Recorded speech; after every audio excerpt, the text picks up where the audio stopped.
guns are no longer your own. Behold, guns of the Patriots.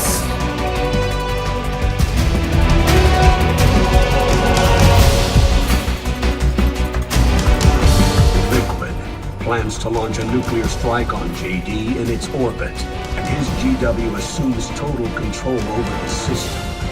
He's going to use Rex.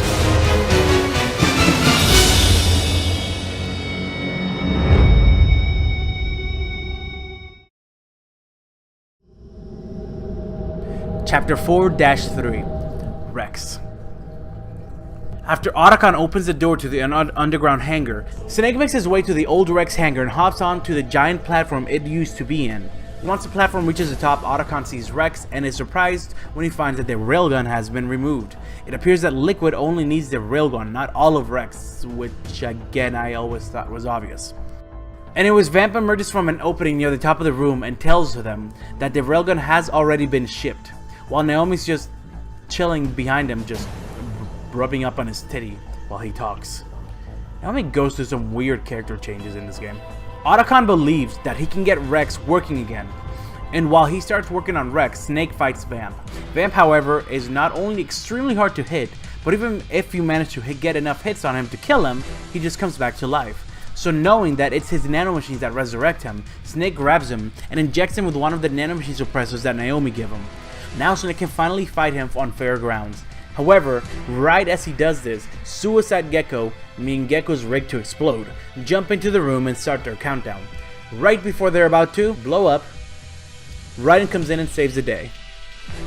After essentially telling Snake that Sunny gave him the permission to show up, which I've always found adorable, Vamp jumps on top of Rex and engages in a fight with Raiden, while Snake stays on the ground level and fights off the approaching Suicide Gecko with the railgun that he got from Crying Wolf.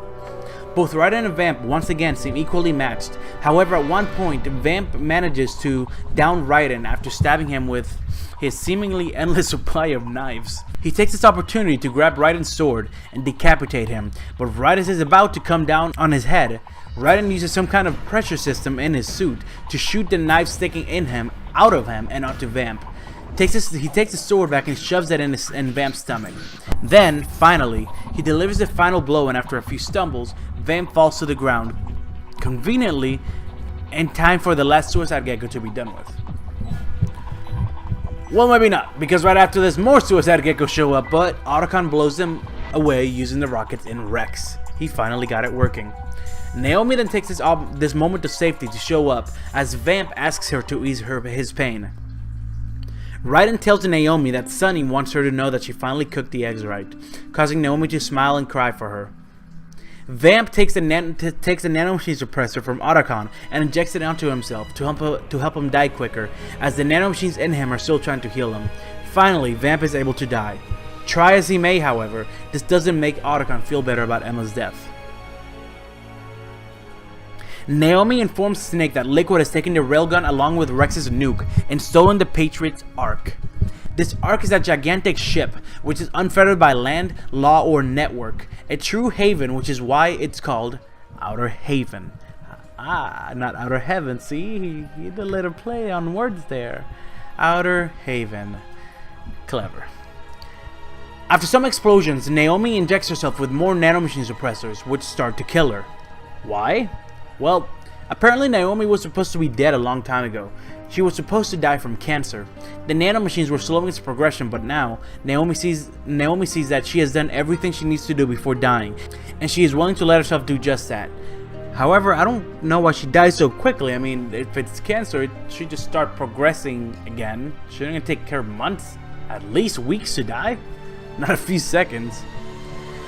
But as Otacon looks at her and cries, as another woman he thought he loves dies in front of him, Naomi keeps injecting herself so the nanomachines would be suppressed as much as possible. Snake keeps urging Otacon to get out, but Otacon won't comply. As we hear explosions and geckos start to fall in, Raiden grabs the Mark III and they all head inside of Rex. With Otacon's help, they manage to get Rex moving again, despite the many missiles that exploded inside of it in 2005, and they escape the hangar with it. Chapter 4-4 everything ends and everything begins.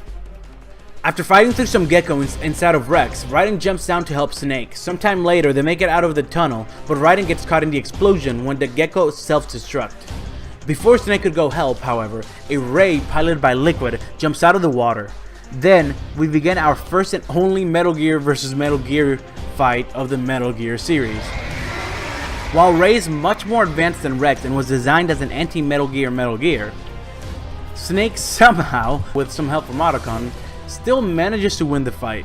Ray collapses in an explosion, and for some reason Rex collapses too. It was a very old mech. The impact, however, injures Snake's shoulder. Liquid is seen jumping out of Ray, injured, and before he can get up, he just dies. Apparently from Fox. Okay, no. Sorry, but that won't work this time. He didn't die. He literally just took some time to troll Snake. As Snake chases him down, now with an injured shoulder and a hip, Liquid runs away towards what is now the shore, although it used to be a very low-lying frozen lake back in Metal Gear Solid 1. As they both approach the shore, Snake stands in awe at what Naomi called the Patriot's Ark. It is truly a gigantic ship, more like a submarine. At the top we see what many fans have called Mount Snakemore, a monument resembling Mount Rushmore, but with the faces of the snakes. In it, much like in Arsenal Gear, are more Metal Gear rays waiting to be activated. As Liquid goes up to his ship on a crane, he tells Snake that once he destroys JD with his ship, on which he has installed the railgun on, Everything ends, and everything begins! but Snake will die on this island. As the ship starts to turn to face Snake, we see Raiden still in the rubble struggling to get out. In order to let himself out of the rubble, he breaks his shoulder in order to be able to reach his sword, and then slices down his own arm. Snake just sits there in front of Outer Haven, defeated, not even trying to move. But then, the most bullshit moment of the whole series happens. Raiden jumps in front of Outer Haven and stops it. He actually stops it. I'm sorry, but no. I don't care how strong his exoskeleton is, just no. I'm not willing to buy this. That's stupid. No. If he could stop that thing, he should be able to have enough strength to just punch a hole through Vamp. No. Whatever. Snake comes back to his senses and starts to crawl away. However, it isn't long before the ground gives way under Raiden and he is sent under the ocean. As he remembers his conversation with Rose about the first time they met, the light on his helmet turns off. Right after that, Mei Ling shows up on the Missouri and uses its guns to shoot at Outer Haven. Outer Haven retreats into the ocean as Snake looks for Raiden in the wreckage, but all that's left is his sword, crackling with electricity. As Snake passes out, he sees a blurry image of a helicopter approaching him.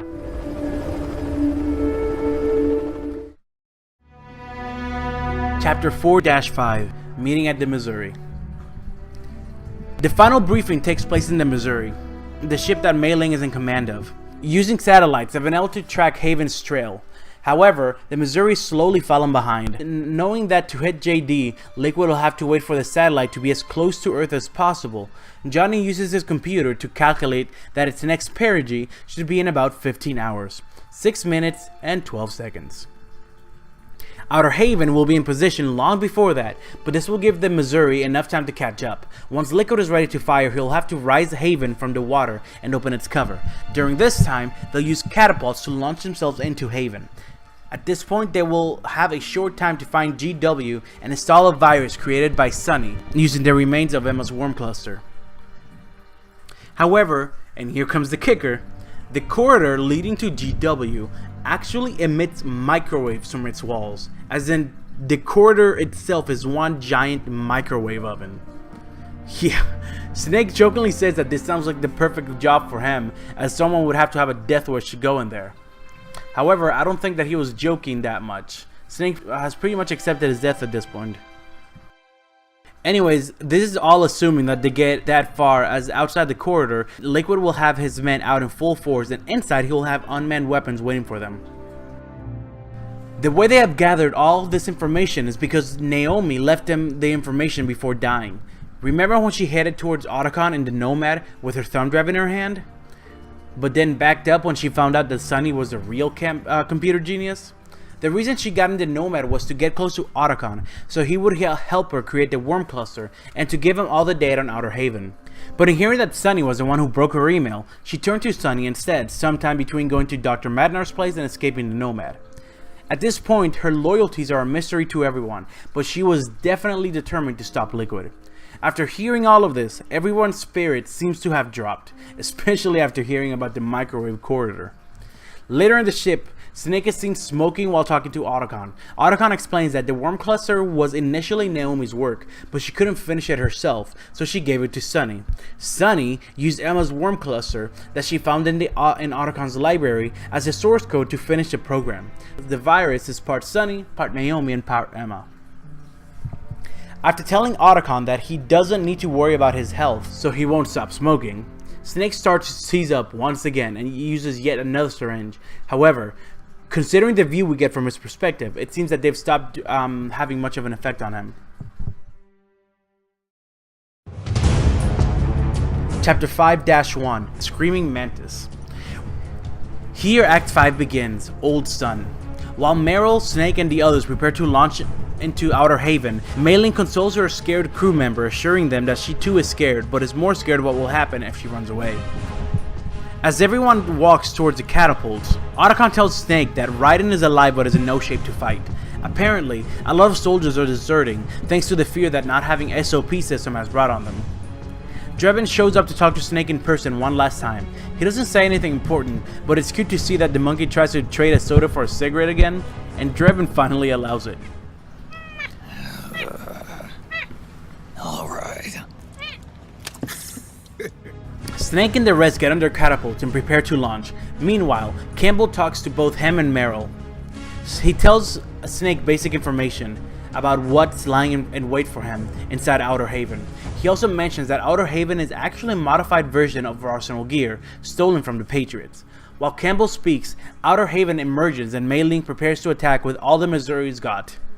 Just the sight of the massive ship, however, is enough to send some soldiers running. Campbell's last words are to Meryl, telling her that no matter what happens, he will be with her till the very end and that she is his pride and joy. Meryl recomposes herself after tearing up from hearing Campbell finally talk to her like a dad.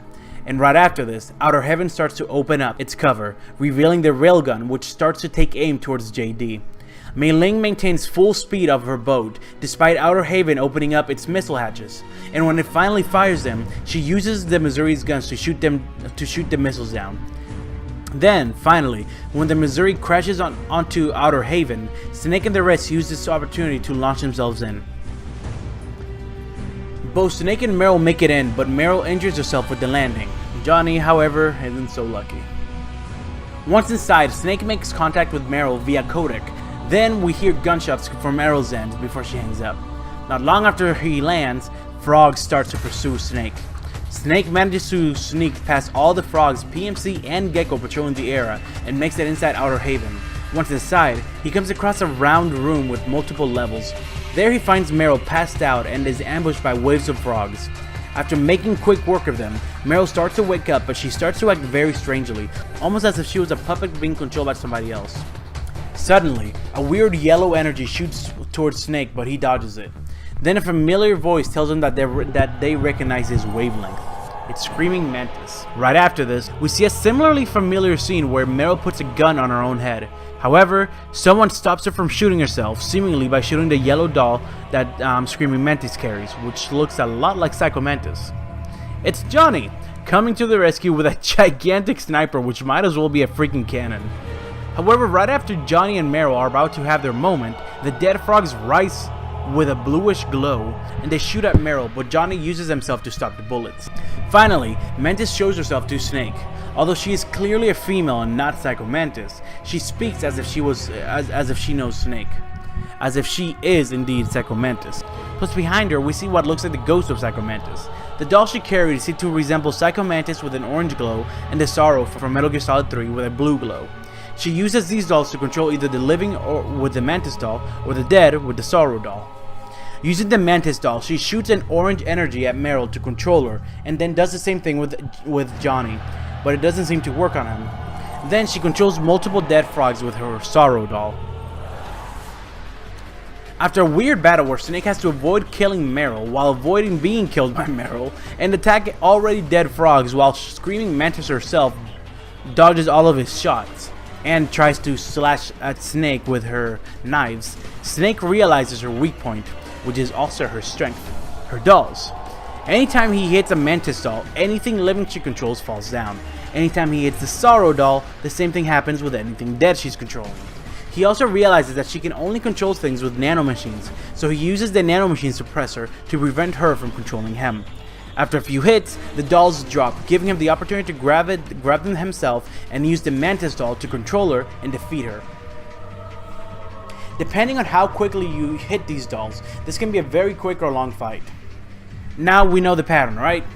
After going a bit crazy, all her suit pieces fall off and we see the beauty in the beast. Interesting thing about her is that she seems to embody all of the other 4 beasts with her movements.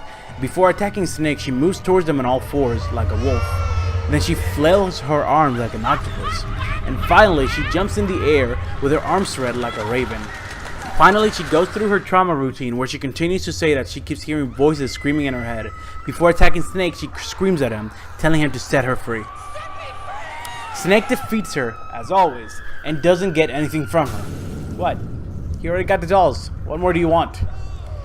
Drebin calls for one last story time. Drebin tells Snake that the beauty, not the psycho in the gas mask, we already know his backstory, came from South America in a country wrecked by civil wars. When she was a little girl, her village was attacked and burned to the ground. She ran away and ended up in a basement of a house she found in order to hide from the enemy death squads. However, she quickly realized that she wasn't alone. The basement was littered with corpses of people who had been tortured to death. Before she could get out, however, she heard heavy boots on the floor above her, followed by hair-raising screams. This wasn't just a house, it was a makeshift torture chamber. The basement was being used for disposal of the corpses. At this point, even if she wanted to leave, someone had locked the door from the outside, so she was trapped in there for weeks. In this dark, dank cellar, all she could smell was the body of the corpses around her. She couldn't even sleep because of the constant wailing and screaming all around her. The only reason she could stay alive was because she drank the dirty water pooled up on the ground. However, being in this kind of environment, while starving and being sleep deprived, did a number on her mind. When the hunger became too much to bear, much like a mantis eats her mate, she started feeding on the male corpses. Hallucinating of a mantis plugging up her inner ears, she learned to block out the screams. This mantis was an alter ego that she had created for herself to survive this hell. Later, she was taken and was drugged and hypnotized to rip out whatever was left of her psyche, which was made easier by her vulnerable, fragile mind.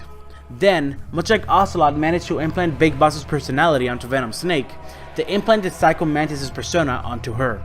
This is why she was so much like him. This is why she could remember Snake, and this is how she controlled the other B&B members. But it was never really her. It was a Psycho Mantis' persona. After she got out of that cellar, the praying mantis hallucination was gone and her inner ears no longer worked. She was forever haunted by the screams now, except now they were in her head, which is why she always screamed to block out the screams in her head. Finally, Snake had defeated all the B&Bs. All that is left is the Patriots and Liquid. Snake approaches a door leading to GW and finds Meryl waking up on his way there. Once again, they're ambushed by frogs. However, this time Meryl tells Snake to go on ahead of her while she buys them time, as destroying GW is more important. Snake goes into the next room as Meryl stays behind him, saying that it is now her turn to protect him. Chapter 5-2 Protecting Snake. Snake runs down a long empty hallway as Meryl continues to fight the never-ending waves of frogs. Right as she's about to run out of ammo, Johnny saves the day yet again. Did they just forget he was there? They didn't even check on him, jeez. With his help, they are able to make a long stand against the frogs, working perfectly as a team even without SOP. During this, Johnny reveals that the whole reason Mantis couldn't control him is because he doesn't have nanomachines. This explains why he was always sick and was out of sync with the rest of the group, and why he always let his emotions get the best of him. However, this is also why Liquid's test and his attack in Europe didn't affect him. Meryl apologizes for being so cruel to him, as she wasn't aware of this, and she asks Johnny if he knew this would happen. However, the only real reason he didn't get nanomachines is because I just hate needles. So They continue to fight, and then Johnny makes another revelation. Apparently, he's known and loved her ever since Shadow Moses. Ever since he met her, he's wanted nothing but to protect her. What, you don't remember him? Well, apparently he was a soldier guarding Meryl's cell back in the beginning of Metal Gear Solid 1. Making him the same soldier that was guarding Snake's cell later in the same game. Oh, damn, I caught a cold. That witch. She took my clothes. My stomach! Damn it! Yeah, unnecessary reference. But at least it explains the stomach pains, I guess. By the way, Johnny and his family have been all over the series. I just never thought it worth showing you guys. But his grandfather was in Metal Gear Solid 3, who explains that his family have a tradition of naming their sons Johnny. Hey, you're not such a bad guy after all. I even had a wife and a kid. What's your kid's name? Johnny. My name is Johnny too. All the firstborn sons in my family are called Johnny. Then, the same guy could be found as the recruit in Metal Gear Solid Portable Ops. Johnny himself, as we know, was in Metal Gear Solid 1 twice, and he was also in Metal Gear Solid 2. This one's worse than that one up in Alaska. Now that's a time I'd like to forget. Ridiculous that I had to get jacked for everything that was on me. Oh, here we go again. Oh. Twice. Freeze! A girl? You're not gonna shoot me. No, stay away from good-looking women when you're fighting. Otherwise you'll get hit with diarrhea. Huh? One of the few things I learned from Shadow Moses. Oh no, my stomach! Not again! What's your name? It's Johnny! Anyways, Johnny takes this moment to ask Meryl perhaps the most inappropriate thing in this moment. Meryl, marry me. He's got a hell of a sense of timing. However, she refuses multiple times. After some banter, she tells him why she won't marry him, and that's because she'd rather do things her way. So she pins him on the wall and asks him, Marry me. to which of course he says yes. She goes on to telling him what kind of wedding she wants, all while continuing to fighting the frogs. Yeah, it's a cheesy moment, but it's one of the few Metal Gear Solid 4 light-hearted scenes that isn't totally comedic relief. After kissing, they both aim their guns forward and we cut back to Snake. Snake is now in a shorter hallway where he starts having another seizure. The seizure brings his health and stamina down quickly, just in time for a frog soldier to spot him, but instead of just shooting him, she calls on her team and they start to slowly walk towards him in a choreographed fashion. I don't get it. He uses a syringe, but it has almost no effect on him. Snake is now lying on the ground seizing up with frog soldiers right at his back. But before they get to him, Raiden shows up to save Snake's ass once again. This time, armless, with his sword crackling with electricity in his mouth. Okay, Raiden has definitely redeemed himself in this game after being a little bitch in Metal Gear Solid 2. Not even being armless stops him. Oh, also, suddenly Raiden is Raiden from Mortal Kombat and can summon lightning. Not kidding. He now can use electricity as a weapon. Raiden slowly approaches them, and the frogs, now fearful after seeing his ability with lightning, start to slowly back up. Why is nobody grabbing a gun? After opening a path to the microwave corridor, Raiden stops Snake from proceeding, telling him that he should go instead of him, as his body is a machine. However, Snake reminds him that even if he wants to be a little bitch about Rose, he still has his youth and he can start over. But really, Raiden should have gone. Honestly, Snake just has a stubborn sense of responsibility about finishing the mission, saying, We tore the world apart. Made your life a living hell. we probably meaning the Snake's family and the Zero. He convinces Raiden, and so Snake heads into the corridor, which Otacon locks from the inside, and Raiden stays behind to fight the new frogs that have emerged in order to protect Snake and buy him time. Snake at this point, having almost no energy left to stand on his own 2 feet, stumbles over towards the door leading to the microwave hallway. When the Otacon opens it, a heat wave hits him, but Snake forces himself to continue forward. As Snake struggles to get through the hallway, everyone else continues to fight outside, everyone buying Snake as much time as possible so he can disable GW. The Missouri is now overrun with frogs, and Outer Haven has now started to launch its rays. Snake reaches the end of the corridor, but a door opens only showing more of the corridor lies in front of him. His suit tears on his arm, causing a spark which brings him to his knees, but Snake continues forward. Outside, the Missouri guns are now busy shooting rays off of it, while Meryl and Akiba continue fighting the many waves of frogs that come after them. Although they put up a good fight, both Johnny and Meryl are both shot. As their railgun continues to get in position, Raiden continues to fight the incoming waves of frogs surrounding him. Another spark in his suit causes Snake to collapse to his knees, and even on his knees, he continues forward. The Missouri is now overrun with frogs, rays, and scarabs, which start to get in the command room where Mei Ling is. But soldiers around her protect her.